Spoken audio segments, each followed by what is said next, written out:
Hey everybody, how you doing? Hey, listen up, I got a big announcement. Me and my friend Lexi Schlimmer of Hess Van Schlimmer Metalworks have recently teamed up for this year on November 24th. Riffs for Gifts. This will be a Toys for Tots charity rock show over at Pops in Sauget, Illinois, and it will feature Outrun the Fall, The Poor, Steeples, Monk and the People, The Matching Shoe, and Silent Hollow. This will be a $10 donation at the door or $5 donation with a toy donation also. So we're going to try to raise a bunch of money and a bunch of toys for the kids, for the neighborhood, do a little good for the neighborhood. And I've heard a little rumor maybe that Santa Claus might be there, so that's really exciting. Can't wait to see you all out there. Again, November 24th, Riffs for Gifts over at Pops. More details will be coming soon, but do not miss this show. Biggest thing I've been a part of yet, and I'm so excited to see everybody. And it's going to be a great night for a great cause. See you all very soon. Thanks, everybody.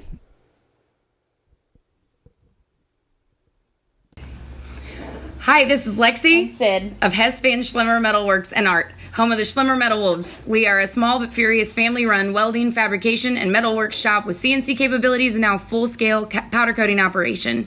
We bring unique, affordable quality art to life within the realm of practicality. Whether it's signs, sculptures, railings, shelves, furniture, or even just powder coat for your rims or your patio set, give us a look. Check us out on Facebook or Instagram or call 618-670-5724. We are Hess Van Schlimmer Metalworks. That was terrible. We tried.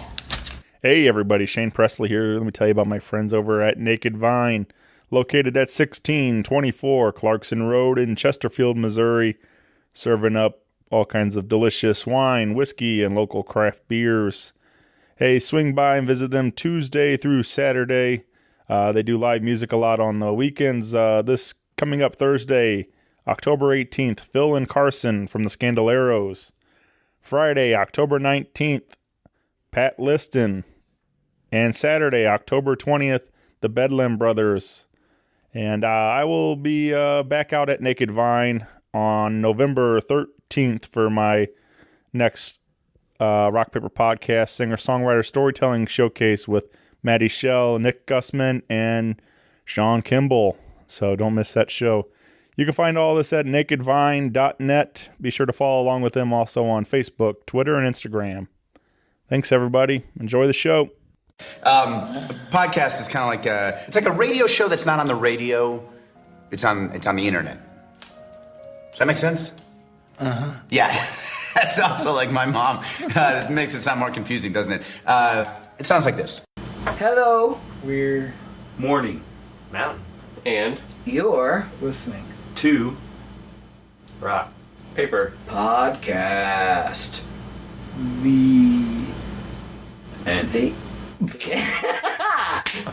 Yes. Hey everyone, Shane Presley here, Rock Paper Podcast, coming to you from St. Louis, Missouri. Hanging out today with Morning Mountain. Welcome back to the show, guys. Hey.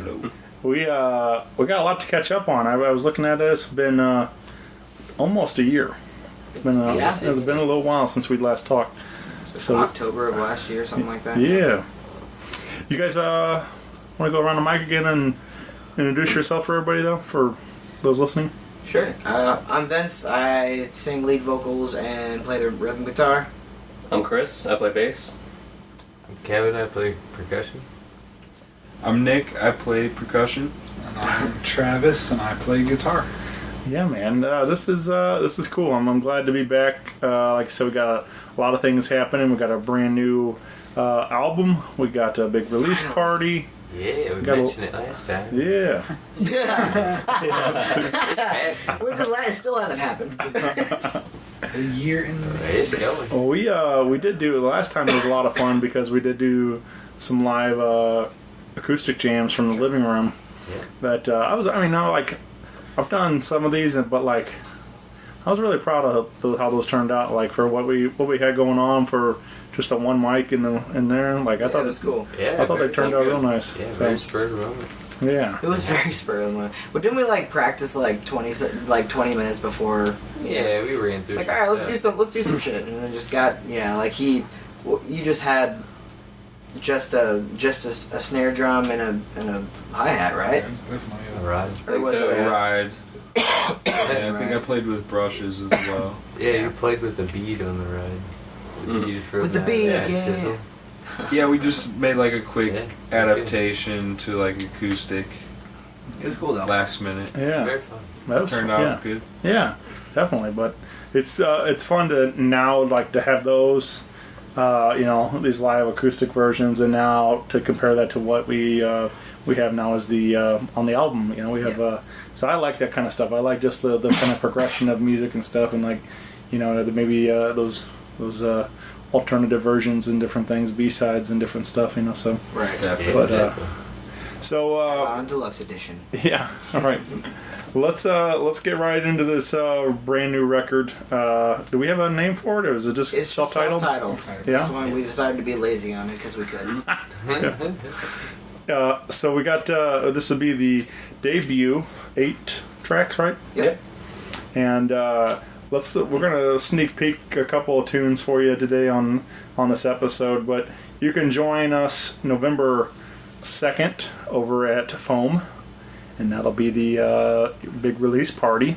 Yes, sir. Big old party. Yeah, we got the Randys on it for right now. We're looking for one more person to join on the bill.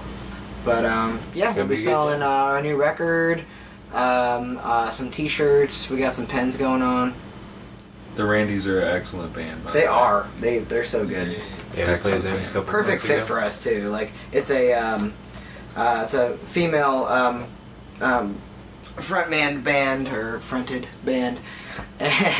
But yeah, front no, they're woman? front woman band. I don't know, but yeah. Anyway, they're all fantastic. They're very similar in style of music, just kind of super indie, little folky. But yeah, they're awesome. They're actually from what are they from? Somewhere in I Illinois. think Crap. Illinois and Indiana. Oh yeah, on the They've got a cusp of few- Indiana and Illinois. I can't Mhm. remember what the city actually is. Sorry guys, if you're listening. But yeah, we got them on the bill, and hopefully we can find one more person to close out the show while we can, mingle and Sure. sell some stuff. I think that's that's always I always felt like that was a fun way to do it. Do the release party, because a lot of times people headline or close out their own show or whatever. But I always thought that was cool when I see, and that's probably how I would want to do it if I was in your position, was like just get a band that I love to watch and have them, Right. that way I can actually watch their show while I'm hanging out, and then you guys can start drinking or whatever. You don't have to worry about whatever, so Yeah. you can have actually one person open for us, and then which I believe the Randy said that they actually wanted to open for us, and then whoever wants to close. But yeah, you play it right in the middle, Sure. right where prime time is. People are trickling in, trickling out, whatever. Yeah. And then you can just kind of sit back, drink a few beers, mingle with everybody, yeah, exactly. Yeah. mingle with the people that actually decided to show up to your show. Make them feel at home. Right. Well, so this has kind of been quite a while in the making, but the work's paid off. We got, like I said, physical copies. Of this will be the only place to purchase it, right? We're not going to put it online For now. So- So yeah, if you guys want a record, get a hold of us directly, Right. because it'll eventually be on the internet. But Sure. we're gonna wait a Regularly, few sure. months and But yeah, got to get to the party and get yourself one, right? get to the people that actually want a physical copy, and get a part of the experience of what Morning Mountain is, I suppose. Yeah. So, Well, let's talk about some of these tracks. Let's start with "I Don't Need It." This appears as track 2. yeah. You guys, anything want to add around "I Don't Need It"?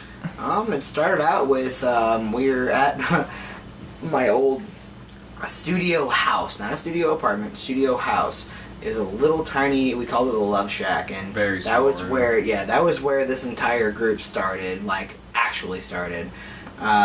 Nick was just playing it was just me and him I think that day, and we were just screwing around, just playing some stuff, and he A full played drum this. kit and an acoustic guitar. Yeah, that was it at the time. Strange setup. But yeah, he started playing this beat, and it was just like super groovy and really, I don't know, a lot of hi-hat work. It was just really cool, and I was just like, dude, keep doing that for a minute. I'm gonna find something to play with it, and then I did, and it just kind of grew into this very vampy song. Like really, it's kind of the same thing over and over again, but really atmospheric and really pretty song. Yeah.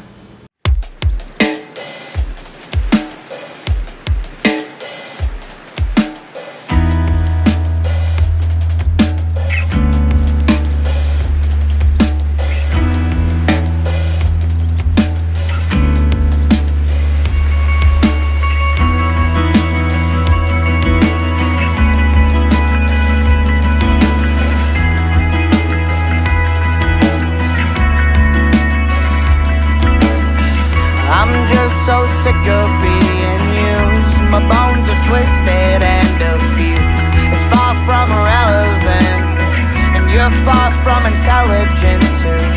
I'm afraid our plans have been construed. You're double taking and confused. I'm passive aggressive now, and you're keeping an eye on it, and it's never ending. This beginning scene.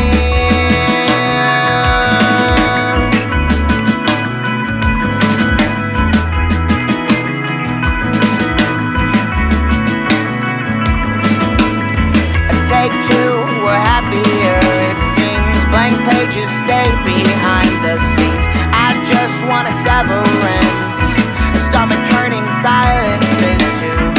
I walk to the corner of the room while she sits quietly consumed. At the end of the bottle now, put your foot on the throttle too.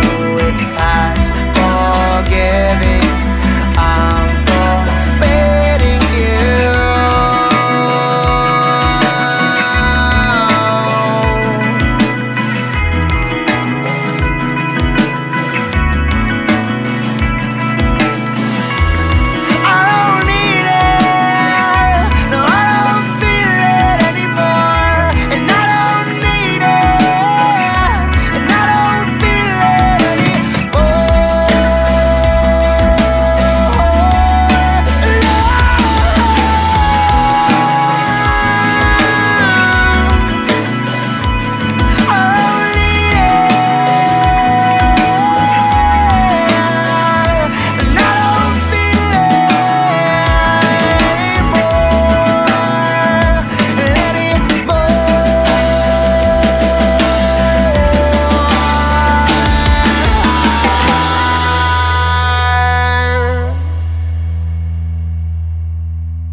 Very nice. It's not drinking and driving. Don't do that, by the way. Yep. That's, if you learn anything from this, that's the message you go home with. Exactly. Yeah, don't do that. Okay. Call an Uber. Yep. Exactly. There you go. You guys recorded this all in house, right? Right here. We did. Yeah. Right where in we're that at. room Same right spot there. too. Yeah. Yeah. Is this so? How was that process? You guys? Well, we got Chris over here. Yeah. Chris is our mastermind. He's an amazing Nice to meet you. producer. Really Thank you. good. Oh yeah. He's the shit.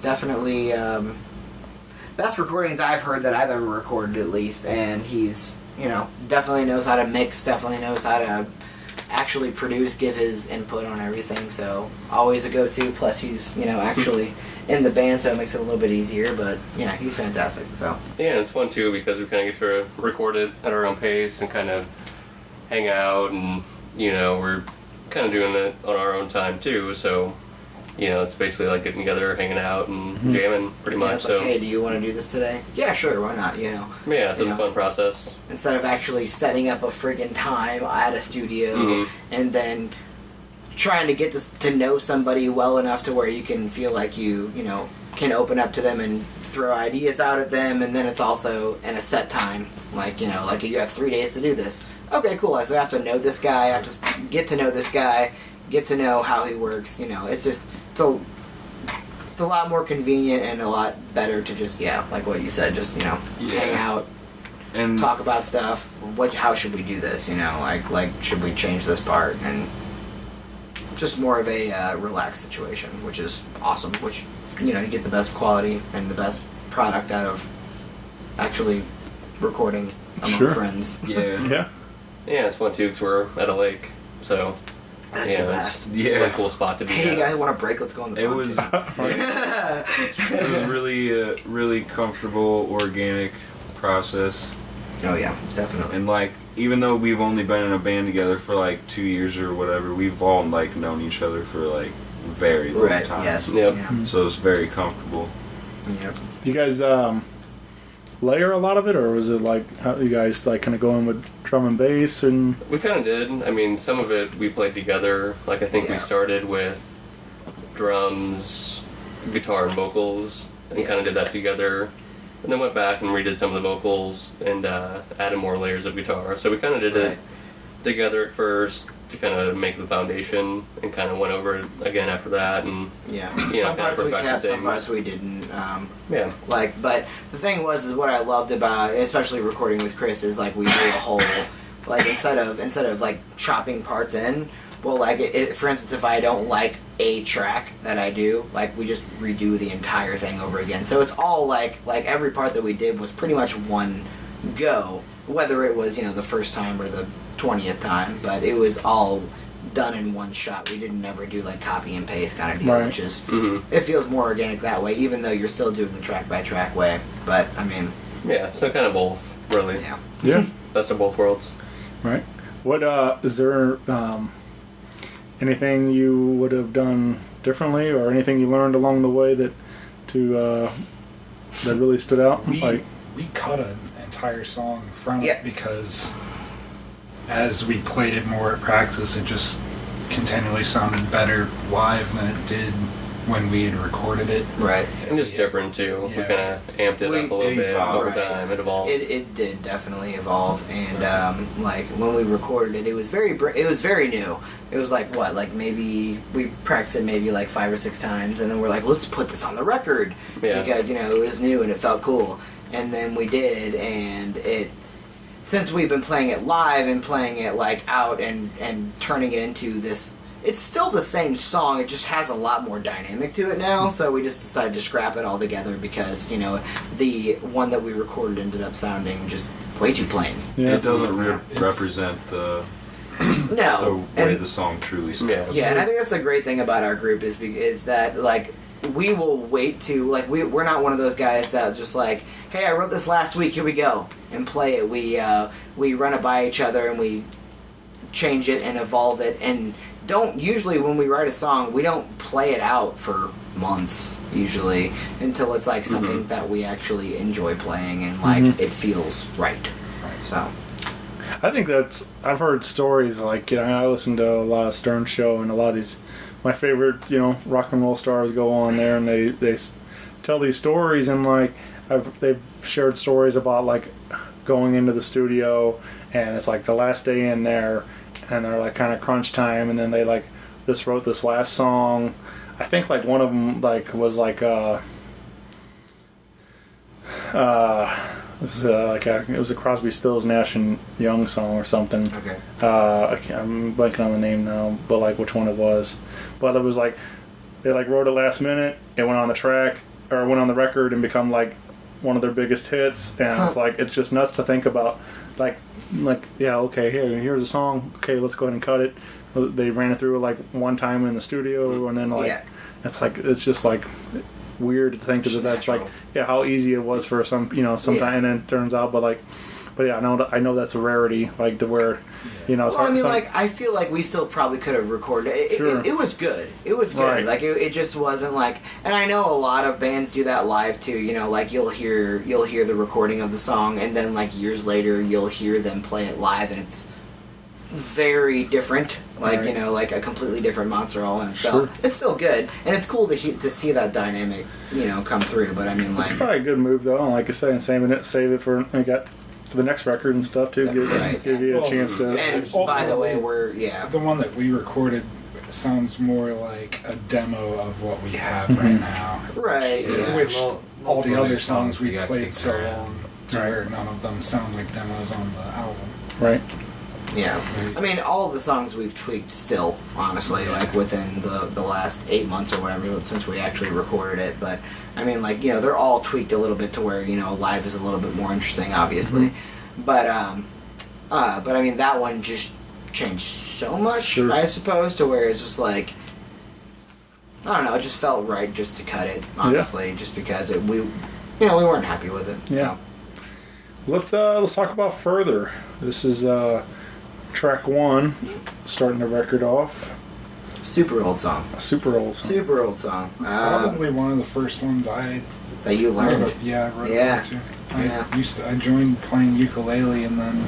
And then you played that song with the ukulele, didn't you? Pretty much kept the same melody from the ukulele to just the guitar. transferred it to guitar. Yeah, this band's made a lot of progress. A lot of like he started out like we rekindled our relationship at a Domino's. I remember that. Oh, yeah. I was working as a delivery driver at Domino's, and like he popped in. I'm like, "Oh my God, Travis, what's up?" And then he started talking about oh, it's playing a lot of uke, a lot of banjo. I'm like, that's freaking cool as hell. And I told him to come to practice, and then he started playing the songs that he plays now with either a uke or a banjo. And honestly, you still played banjo for one song for a long, even when you were still, Chris. Making You Hands were was still. a lot of banjo. I feel like it wasn't Making Hands though. I feel like it was. Anyway. So that was the first song you learned? I think so. Yeah, for ukulele. Because it was. Whenever I think it was the first song because. Whenever it was just Vince and Kevin, Further was my favorite song. Yep, I remember that too. That was my favorite song. That was what got me interested in like going to their show. Wasn't that the show that we brought you up and had you play the tambourine? No, that was like my third or fourth show that I went to. Oh, really? Yeah. Oh, wow. Okay. I thought that. Well, yeah, but that was initially when I was like, all right, because Kevin, it was going away for the summer. You used to play. You guys used to play at the coffee shop a lot. Some rocks and some steaks. Yep. Yeah. Noodle. Yeah, but yeah. So Kevin went away for like pretty much a whole summer. 2 months. And and I was like, well, I'm drummerless. And then the show right before he left, we had Nick come up on tambourine, and just it was just a tambourine, you know, but he played the fuck out of that tambourine, and I was like, well, shit. And you know, his old band Ancient Kodama, which, by the way, they're starting up again, which is awesome. Sorry, that was that's a spoiler. Anyway, they actually played our CD release show, the first one when I was still pretty much just by myself, and so I knew he was awesome. But anyway, he played the fuck out of the tambourine, yeah. So, and then Kevin was just like peaced out for a little bit, and I was like, hey, Nick, you wanna play some music? And yeah. That's how that. Anyways, that's how that song started. Yeah. Was him just jamming out in my living room / bedroom. I had to pull every time any of them came over. I had to pull out my entire bed and put it in the kitchen. It was sad. It was tiny. Cool little house. It was a cool little house. Yeah. A kitchen and a bedroom. That's right, literally just a kitchen and a bedroom / living room that was just as big as the kitchen, mind you. So it was like, both the rooms were like 10 by 10, and then it had a bathroom going off it, and that was the house. It sounded so loud.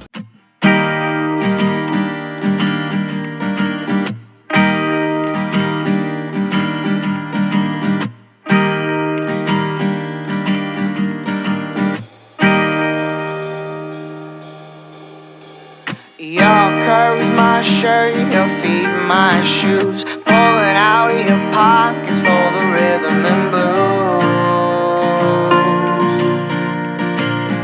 La ba dum bum ba dum ba my bones if you wanted to, or you could hold me close, I don't mind, it's true. Falling in your arms, stretching out of my neck, reaching further.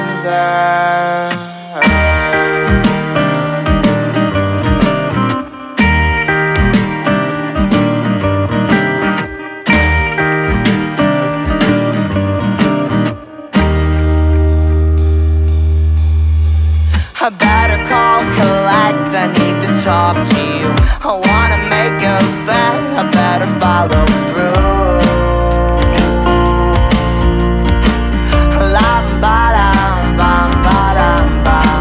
I'm begging for your love, I'm reaching out to you. I'm begging for your love, begging for your love. I'm falling in your arms, stretching out of my neck, reaching further.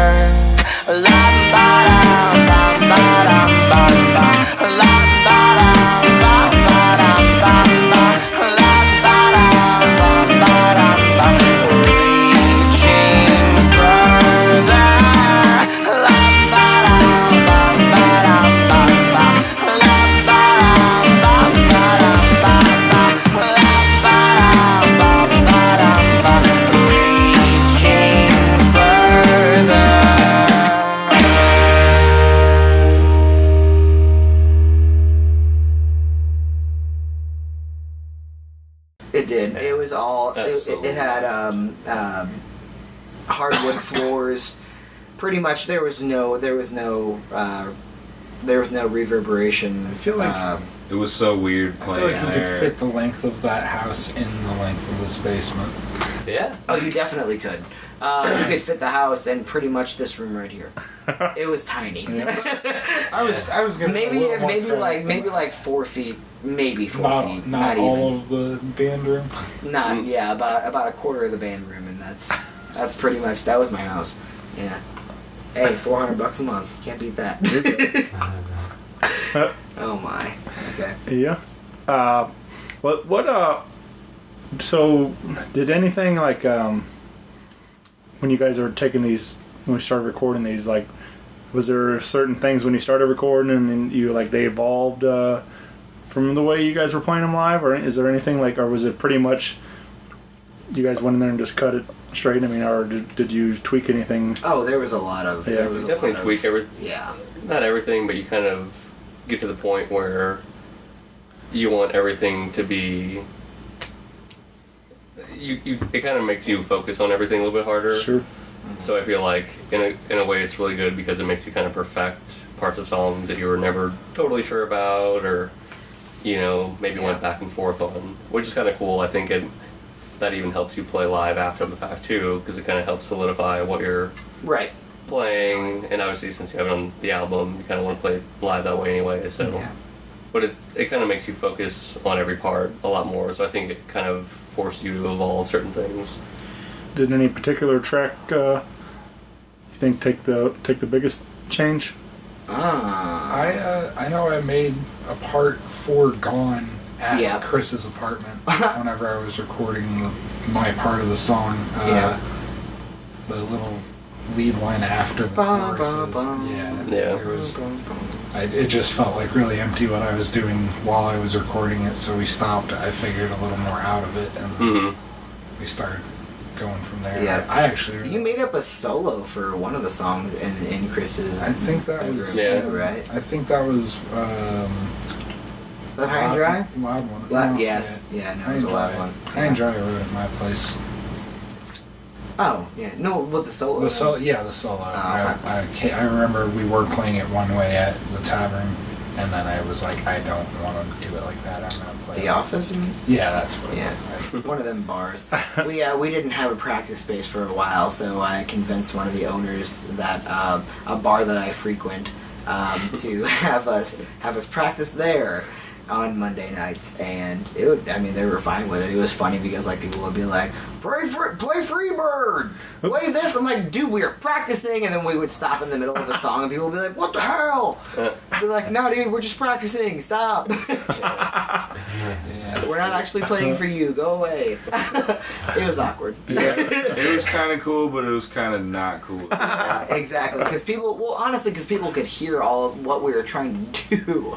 It was the biggest thing. It's just like, and half the time they had no clue what we were doing. Like they just thought there was a band there playing music, and stop. And then they would hear us play a song, that we were like writing, and it would be. And then all of a sudden, we play like eight times in a row. 8 times in a row, and they'd just be like, "Yep, what the fuck's wrong with these people?" Yeah. So they didn't know that they're at a band practice. Right. Because they're in the bar. Yeah. They're just hanging out, playing pool, drinking. Luckily, there was only like 8 people there at a time, but regardless, it was just like these people were just like probably looking at us, just like, "What the fuck? They just played the song 3 times in a row." Yeah. Swear to God, I just heard this song. You mentioned Freebird, and I of course. Sean Cannon, Voodoo Players, play every Wednesday at Oyster Bar, and they're doing a night of Leonard Skinner and Marshall Tucker Band. And, Nice. And I'm like, I was joking with them, like, since they're actually playing Skinner, and I was like, what's the over and under how many times somebody yells out Freebird in the night? Like, I mean, like, Oh, God. I'm just gonna start taking tally, and like, it's gonna happen like every song, like just Probably. Yeah. Someone will. But I mean, That would be interesting. it's gonna be a wild night, but I'm excited about it. That's funny. Yeah. There was a band of like 13-year-olds that played at a battle of band. They played Freebird, and that was like the best performance of it I've ever seen. But I've never seen Skinner live. I think Chris Stapleton did that one night. Like somebody yelled it out, and then they like played like the full 13-minute version of it or Really? whatever. And like, That's I don't know. cool. So, hey, you want to hear it go? I'm like, It's a good. yeah. We wanted to just be like, yeah, fuck you. All right, I am. Yeah. Yeah. Now you're stuck here. You asked for You're it. stuck in Freebird land for 13 minutes. You ain't going nowhere. You guys have any of those pull out for a live shows and some covers? We have a few. Yeah. We played. Every once in a while, we play. Travis knows every cover song. He does. He's pretty good at it. I like me cover songs. He's the He's a Rock karaoke. Smith. Everyone, yeah, Rocksmith. I play a video game that teaches me a bunch of songs from other bands. Yeah. I mean, it's actually really fun. Like pretty much, about half the time I come over to Travis's house, we play that. So we play that game. It's fun. You get to play with an automated band or whatever. But I mean, like it's It's just like Guitar Hero, but you're actually plugging you're the actually guitars playing in. the guitar. Right. Yeah. We've played was the one not Tom Petty, but Bruce Springsteen? Bruce Springsteen, yeah, I'm on fire. Yeah. Yeah, it's a lot different. There's no synth whatsoever, and it's a lot more rocky, I suppose. But That's our cover song. Yeah. that's pretty much That's the main one. Our only cover We've song. got a couple others. We that- play Violent Femmes every now and then. Yeah. We opened the Jazz Fest with What is it called? Blister in the Sun. There you go. There you go. Yeah. It went really well. We did halfway through. Nick's just like, all right, fuck it, because like we weren't trying to play it. They were playing it, and I was just like literally still setting up. And then all of a sudden, It was Nick kind of a drops in with a soundtrack. halftime beat. I was setting up my drums, and they were like playing this song, and they just like actually started really getting into it. They just kept on playing. I think they played like 2 verses before I came in. And I came in at the very end. After the very the end. quiet part of the song where he starts whispering. Yeah. And I'm so strong. And then Nick Let me go. And then right at the last chorus. like fucking. That sounded like Sugar We're Going Down. I turned it into Like halftime. into like a not so halftime fast, breakdown, basically, and people were really caught off guard. And it made a lot of people come back inside. People were outside smoking and shit, and they came back inside. They were like, "Whoa!" It was a cool way to finish it because it was not. It was intended. cool, yeah. That Yeah, I said, we were just fucking around, and it was like we were like one of the last bands to play, and we were all kind of tipsy, and we're just like fucking around, and just all of a sudden Nick actually joins, and then it just kind of happened. It was a very loose performance. Everybody was very loose. Somebody told me that song was about masturbating. Is that true? I thought it was about apparently the lead singer. We were feeling I actually ourselves. read about that. Big Hands, I Know You're the One. Big Hands, I Know You're the One. Big Hands, I Know You're the One. That's actually yeah. Well, the song is actually about him liking this girl that was a lot taller and bigger than him, and they always used to joke about, or she always used to joke about him having small hands, and that turned into a line in the song. And it's about her apparently. I don't know. I read a thing on it.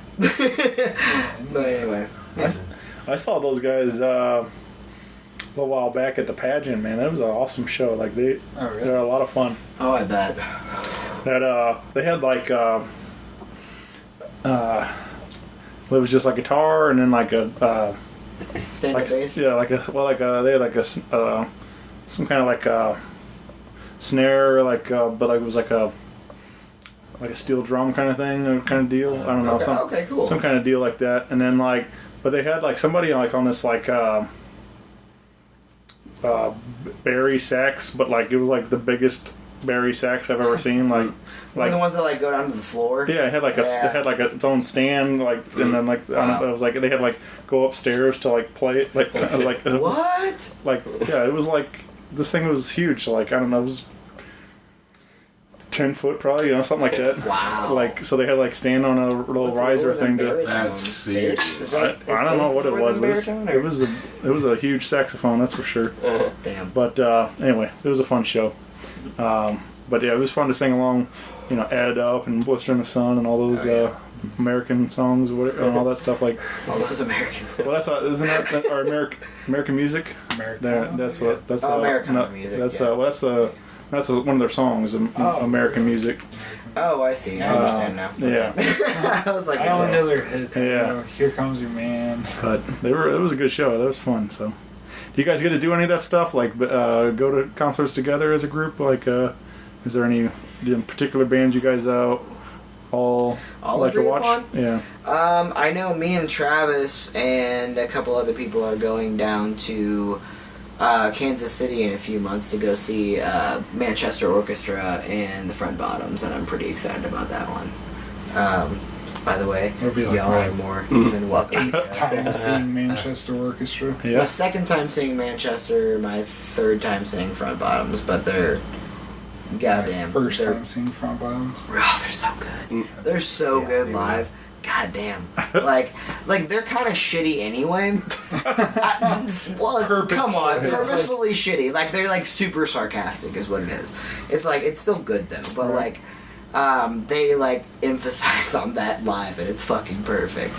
Because some of the those bands that you like we'll look at the person that you're at the show with and just like sarcastically sing certain lines. It's like they do that live.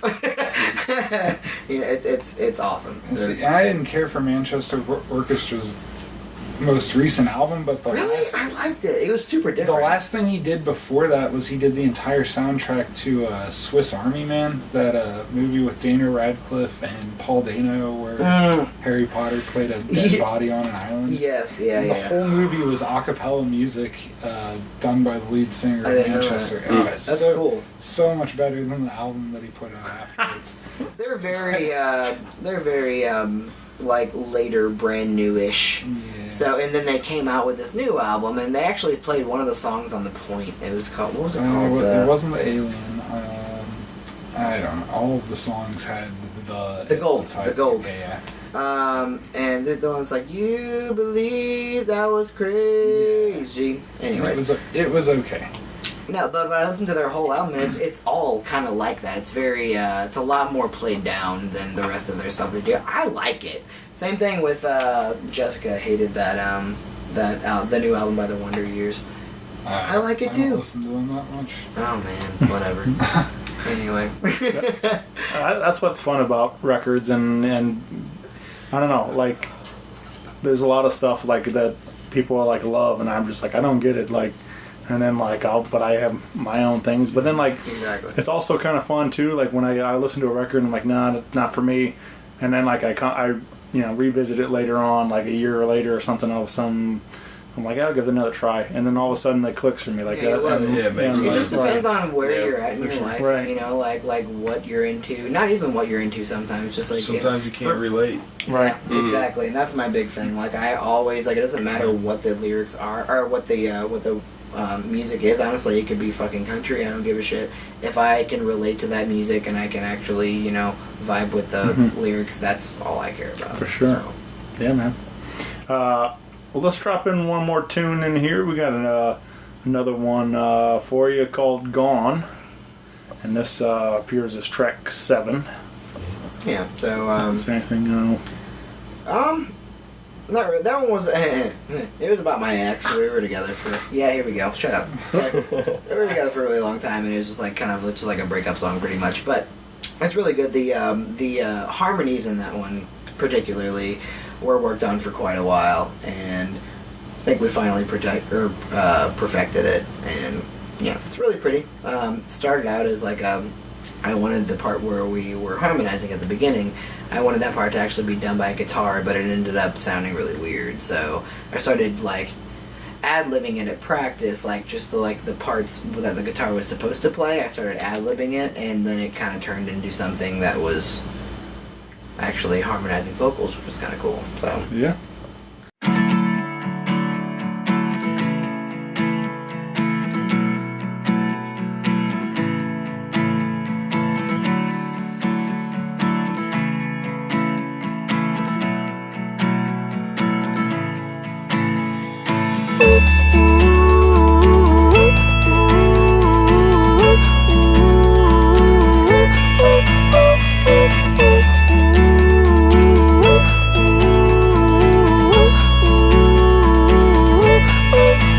Can you imagine life without me? How can you call it freedom? The only indication is you're free from me. I'm used to painting murals for you. Now I just sketch on paper. I didn't lose direction, I just lost the key. I wanna be from all those reasons you gave to me, but now you're from all my perfectly good love.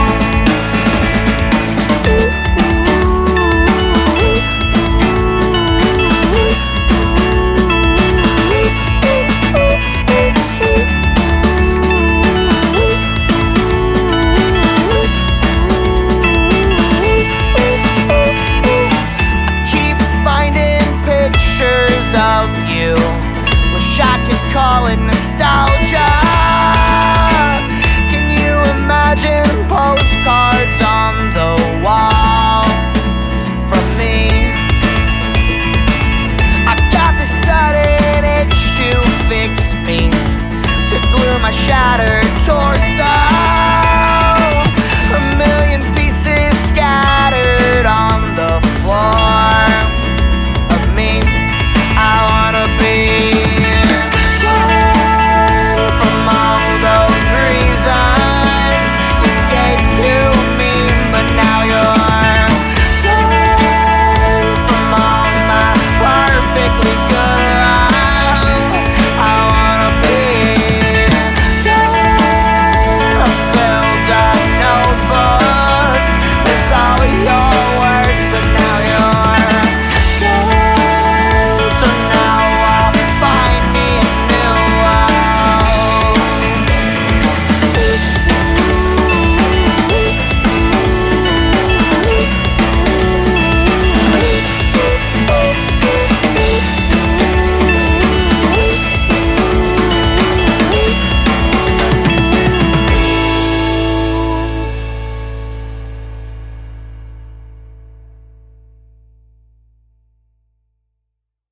That's cool. I like hearing that stuff. Like, I learned you know, I was talking again about Stern Show and stuff, and like I learned like Steven Tyler, like a lot of the stuff that he writes, like his lyrics don't make sense because he just starts like ad-libbing, like just like humming along with the melodies and stuff and saying. How often do we do that? And it says raining.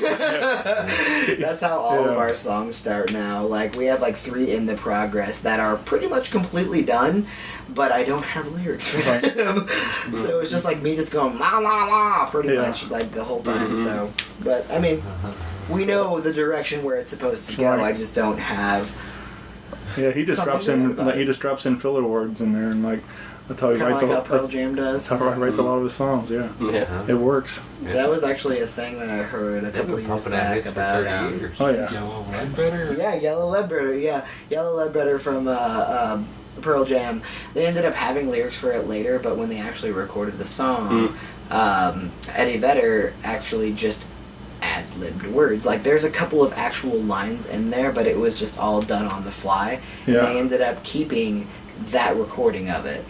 And so like the reason you can't understand what the hell he's saying is because he's not saying anything. Which is pretty cool. You know, I hear a lot of people, and I think I tried to read about it once, but everybody, you know how everybody gets on about different songs, like, you know, ripping people off or whatever, all that kind of stuff. Oh, sure. Yeah. But like there's I think no, not that one. Let me see if I can find it real quick. But there's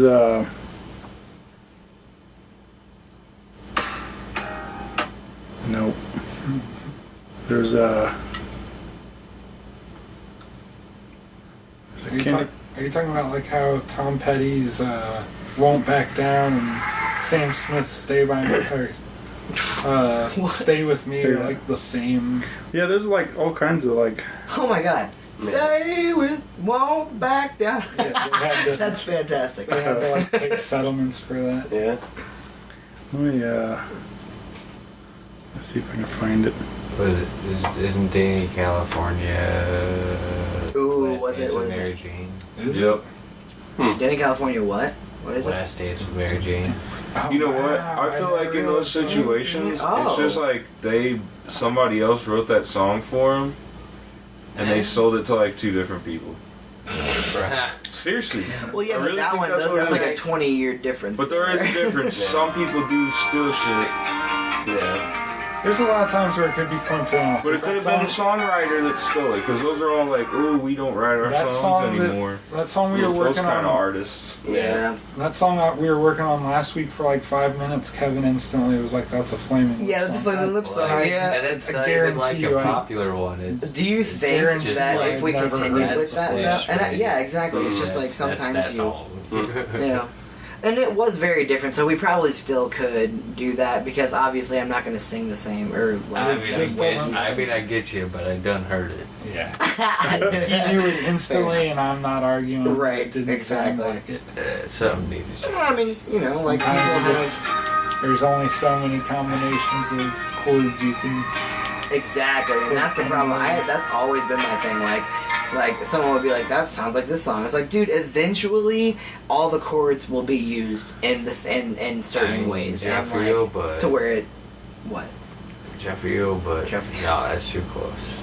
It's too. No, I'm not No, even talking yeah, about that anymore. I'm just in talking about it general. yeah. I had my last band. Give before it this 20 one. more years, and then everybody will be like, if on at least on one instrument, will have played and recorded something along the lines of another song. Oh, definitely. I'm pretty sure it's already happened. But that was honestly. way too close, man. This Dude, I'm not trying to. I'm not shit. trying to play that song. Give it up. Shut up. Back when Luke and I were in Her Violet Eyes, we had this one song that ended up just being Billy Squires' "The Stroke." I cannot remember what the song was called, but the main riff was just in drop D, and it went like dun dun dun dun dun dun, and then somebody came yeah. up at like one of the older people at the Creepy Crawl came up like Dude, that's the same riff as the stroke. It's like the whole Vanilla Ice and that Queen thing. I remember that song. Yeah, I can't remember what it was called though. It's like vampires or something. Man, I just saw Vanilla Ice. I know, I saw that. I'm jealous, honestly. It was pretty awesome, really. Yeah. Yeah, he did Ninja Rap with Michelangelo, which was, hey, what more do you need, man? Oh, yeah. Go Ninja, go Ninja, go. If you have a Ninja Turtle out there, like, That's fantastic. that's all you need. Oh my god. Childhood things. Yeah. Seriously, just like and not arguably, but I don't think so. Those Ninja Turtle, the live action ones, were so good.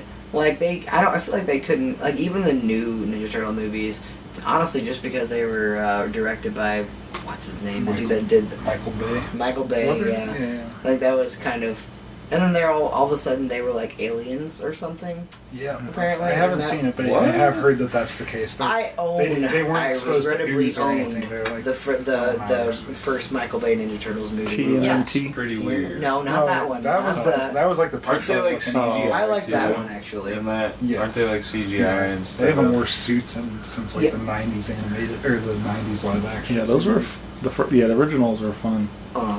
Yeah. With when it, like, didn't Corey Feldman voice one or something? Yeah, he was Mikey. Yeah, I believe. I might be wrong. They're getting ready to. I mean, this is kind of unrelated, but they're getting ready to do a Space Jam next year, like another one. Really? And I don't know if that's one that requires a, like, I think the Looney Tunes have enough potential to where they could try a different idea than I guess I hope they do. I hope they did don't with just Back in Action, but redo it didn't do it. But Right. I liked Back in Action. I haven't seen it, but I've heard it's actually really good, and I just feel I'm a like cartoon why. nerd, So am that's I. all. Just, speaking of that, Vanilla Ice and stuff, though, Coolio was also there, and he did his verse from "Hit 'Em High" from the Space Jam soundtrack. Yes. Did he do his all that? Because that would have been hilarious. No, he didn't. He didn't do all. They all only did like the open. Ice had like an hour set, but everybody else had like 25-minute set or something, or 20 minutes, whatever. So they only did like 3 or 4 songs, and but Coolio did "See You When I Get There," 1, 2, 3, 4. Gangsta's Paradise, of course, Obviously. and then "Hit 'Em High," and I think he maybe something else in there, but because "Hit 'Em High," he only did like his verse instead of the whole song. So It's weird how rappers do that now. I went to a rapper show, a hip hop show, probably about a year. No, it was probably about. Anyways, it was Hopkins and Jaron Benton. And, Hobson. That's what's that? What's that?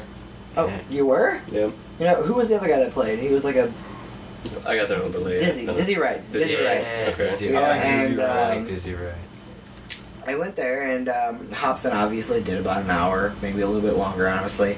And then all the rest of them just would do like a verse. Like they wouldn't do the whole song. They would start the beat, play the verse like a minute and a half, and then be done. And then like they would just play instead of playing the whole song, like you would think a concert would go. You know, like each person would show up. If it's a multiple person song, they would show up and do their parts. But no, they would literally just do their part of the song, and that's it. It's weird. yeah. Yeah, I mean for Coolio's sake, that kind of made sense. But yeah, I've seen it in other, like you're saying, in other settings, and it's like, I don't know. I just some of that, like I just want to hear the whole song, not just you playing a minute of it or whatever. And Yeah, it throws you off. so yeah, Like waiting for the rest. right. Yep. Well, again, we got the big party, Foam, on November 2nd. Come out and party with your boys, Morning Mountain. I believe we're starting at 8. We're just gonna say it's 8. I haven't really talked to anything about that, but pretty sure we have free reign on that day. So yeah. Show starts at 8. Randy's play at 8:30 most likely, and then us, and then whoever decides to close for us. So we'll figure it out in the next couple of days, and that'll be on our social media too, which is just facebook.com/morningmtn. And I got the Instagram also. And Same thing at Morning MTM. Yeah. yeah. So what's next? I mean, we got this record. We got the release party. I mean, are we want to do some music videos or get on the road? Most or likely. What's There's definitely going to be a music video sometime soonish. Yeah. We're kind of still talking to a few different, I don't know if I want to call it directors, but a few people that are trying to do something about it. We're still trying to figure out which song. Yeah. We have an idea for the video, but not really which song to do yet, I suppose. But yeah, there'll definitely be that. Next summer, we're hopefully going to do like a Midwest tour. Probably just about a week or something like that, just to kind of, hit the big cities, do a few smaller shows, just to kind of get our name out there a little bit more than just St. Louis. Sure. And so. Yeah, man. That's our next moves, most likely. Baby steps. Baby steps. Yep. Exactly. And then eventually start working on another record, probably fairly soon. Hopefully it won't take as long as the last one does. So. Right. Yeah, we got about 4 or 5. We've already got 4 or 5 new songs that we've already been messing around with, and maybe more, honestly. So. I did hear the other day, speaking of tours, that Kiss is going on a farewell tour. For, Peter Criss gonna be in it? I'm not sure the lineup, but I heard Ace Frehley is almost a definite. yeah, but And it needs Peter. but they said it's going to be a 3-year tour, and I was like, Oh, damn. who the hell goes on tour for 3 years? Oh, Oh my God, the most I've So, ever heard was One like last 6 to 8 months, something But- like that. Mm-hmm. Yeah, it Wow. was pretty intense. to hit everywhere. Yep. In the A lot of world. places. Well, yeah. I wonder if For they'll France? make it. Yeah. These guys are kind of old. Yeah. No. I tell you though, man, I saw them years ago. Gene able to Simmons' tell tongue with all tongue the- shriveled up. I saw them years ago, and it was like the most rock and roll thing I've ever seen. Like, I mean, some people talk shit about them or whatever, but like, I mean, it was like, so the pyro, Gene did like a blood gargling bass solo from the rafters. Nice. And at the end of the night, they all like shattered their guitars and walked off stage, and it was like, That's super. That- That's super punk. yeah, it was rock and roll, yeah. That's pretty So- nice. It was fun. It was a fun night. Some of my first memories is sitting in my Batman tent watching Kiss and the Phantom of the Park. Still got that Batman tent? No, not anymore. Why No, not? no. That was years ago, and nope.